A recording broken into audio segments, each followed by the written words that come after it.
மரங்கள் அடர்ந்த ஒரு காட்டில் தற்பெருமை கொண்ட ஒரு தேக்கு மரம் இருந்தது. அது மிகவும் உயரமாகவும் வலிமையுடனும் இருந்தது. அதன் பக்கத்தில் ஒரு சிறிய மூலிகை செடி இருந்தது. தேக்கு மர மூலிகை செடியை பார்த்து, நான் மிகவும் அழகானவன், வலிமையானவன், எனக்கு எதிராக யாரும் நிற்க முடியாது என்று சொன்னது. அதை கேட்டு மூலிகை, அன்பான தோழா, அதிகமான பெருமை தீங்காகும். பெரிய பலசாலிகளும் ஒரு நாள் வீழ்வார்கள் என்று சொன்னது. தேக்கு மர மூலிகை செடியின் வார்த்தைகளை உதாசீனம் செய்தது. அதை தன்னை பற்றியே பெருமை பேசிக்கொண்டே இருந்தது. அப்போது ஒரு வலுவான காற்று வீசியது. தேக்கு மரம் நிலை குலையாமல் நின்றது. மழை பெய்த போதும் அதன் இலைகளை விரித்து உறுதியாக நின்றது. அதே சமயம் மூலிகை மழைக்கேற்ப அசைந்தாடியது. அதை கண்டு தேக்கு மரம் மூலிகையை கேலி செய்தது. ஒரு நாள் காட்டில் புயல் காற்று அடித்தது. மூலிகை வழக்கம் போல வளைந்து கொடுத்து நின்றது.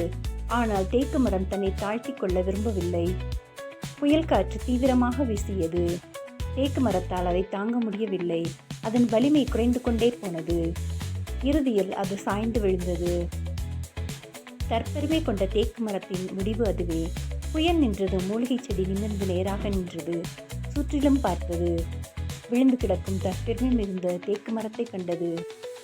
கதையின் கருத்து: அதிகமான பெருமையும் அகந்தையும் ஒருவரை வீழ்த்தும். தாழ்மையும் பணிவும் எப்போதும் நமக்கு காவலாக இருக்கும்.